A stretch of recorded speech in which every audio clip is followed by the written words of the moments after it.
Tip number 1, monophony. Basically, don't have them overlapping. So if you have some 808s, for example, you don't want the tails to overlap. If they do, they interact in undesirable ways, maybe cancelling each other out, or possibly causing some rumble or phasing. The second one's cancelling out the first. Oh no! So overlapping is bad. Don't do that. The technical term for this in a synth is monophony. In Serum, you can see it down here, somewhat confusingly called mono. It's not mono like the stereo image, it's mono for monophony, one voice, monophony. Click this button and it's impossible to overlap notes. There is an equivalent in sampler and simpler and basically everything, but let's go back to Serum. Because of today's sponsor from Seven Skies, boom!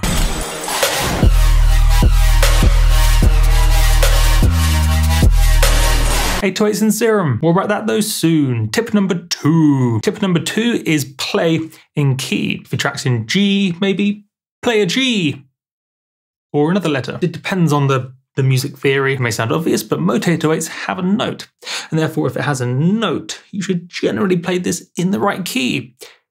If the track has a key. If all you have in the drop is an 808 and a weird squeaky noise, then you don't have to worry about tuning because there isn't really a key in the first place.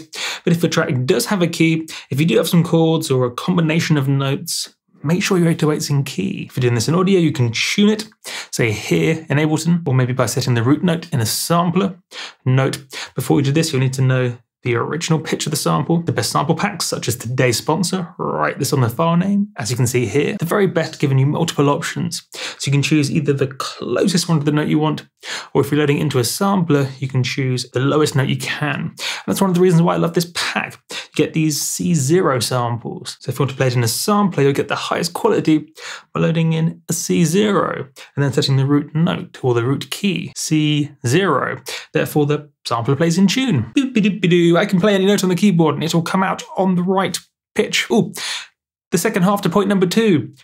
What notes can you actually play? What notes can you actually play? Well, there's some debate about it, but in my opinion, you don't want to go any lower than E0, around 41 Hertz. Sometimes you can play, say, one note down, possibly 2 notes below E0, but it gets a bit risky because if you play any lower than this, most speakers won't play that frequency. You'll hear it in headphones and some speaker systems, but you can't guarantee it. And of course, you don't want, say, DJ Awesome Face dropping your song, your banger, your tune, but then, oh no, you can't hear the 808s because the fundamental frequency is too low. That would be bad. So make sure you always choose a note from E0 upwards. Probably not much higher than an octave above that. It eventually stops being a bass. That's obvious. More importantly, is not to go below roughly E0. 41 Hertz, as some DAWs define E0 differently. I won't get into that now. Tip number 3, pitch bends. They're lots of fun. Let me show you an example.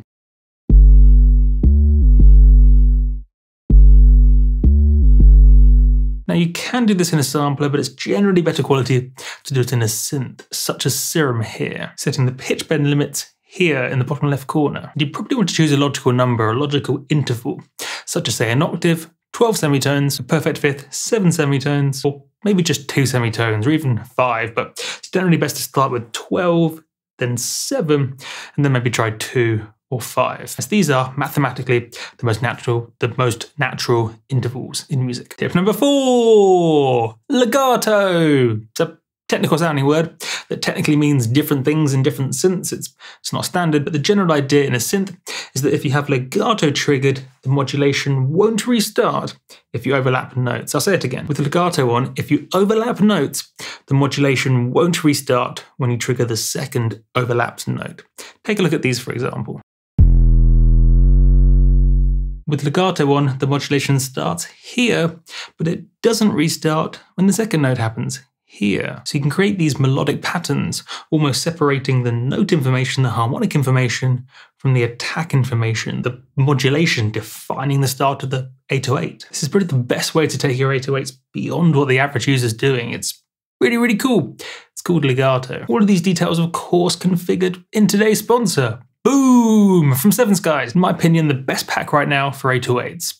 Not only do you get the audio samples, as you can see here, if you like working in audio, you can drag and drop, or maybe drag and drop and just change the pitch as I described earlier. Or if you like Serum, you can use that. Again, either using it just drag and drop style, or customizing it yourself. You could just say load up a preset and just play the notes you want without configuring it, that's okay.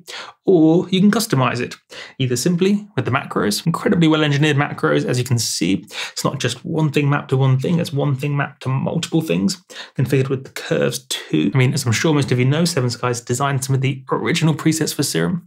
In some of these factory presets, you can see Seven Skies. So he knows what he's doing, but as I say, you can customize this in a more advanced way if you want to, by maybe changing out the attack layer. Included in the pack are all these noises, which you load up onto your computer, allowing you to then cycle through them in the noise oscillator here in Serum. So you can take something you like and modify it. And the same with the wavetables too, if you want, as you get loads of those too. You get loads of those as well, as you can see. They sound great and they're well engineered. I mean, for example, the mod wheel kills the tail. But multiplier, wouldn't it be great if I also had 20% off? It would. So use this discount code on screen now for 20% off using the link below. But tip number 5, to make your 808s interesting, don't just distort, create those evolving harmonics in a more interesting way, such as say wavetable position modulation in Serum, as you can see here. But first of all, what am I on about? So if you have an 808 with these frequencies here, this is the note, it's the sub bass, but it's also the note. And everything to the right of this is the collection of harmonics that, generally speaking, gives it identity. So this is the pitch, but this stuff to the right gives it identity. And simplistically, people might create this stuff on the right with distortion, but it's more interesting to do this, say, with wavetable position modulation, as you can see here in Serum. So we're creating this interesting set of harmonics by modulating the wavetable. Therefore, it's interesting and evolving in a way you just can't get with distortion alone. I mean, you can get some pretty interesting distortion types, but it will never reach the complexity of, say, a wavetable position modulation because of maths and stuff. Therefore, to make the most interesting 808s, you need to do more than just distort. You can't just take a sine wave and distort it and expect it to be interesting. It just won't be. Whereas with wavetable position modulation or interesting layering, possibly with a texture, you can make it interesting. Treat it just like with a bass. You can use all the same synthesis knowledge, sound design words. You can use all the same sound design techniques you would with a bass on an 808 in terms of everything you know, from pitch modulation, amp modulation, the looping ADSRs and wavetable position modulation and noise texture layers, distortion, filtering, and well, anything you fancy. Treat this as a bass sound, but just ease back a touch. So it still sounds like an 808, just interesting. Excellent. Marvelous. Oh, there's something else. Get low with the whistle blow. Do you remember that song? Unrelated to this. Both amazing in their own ways, though. Take a look.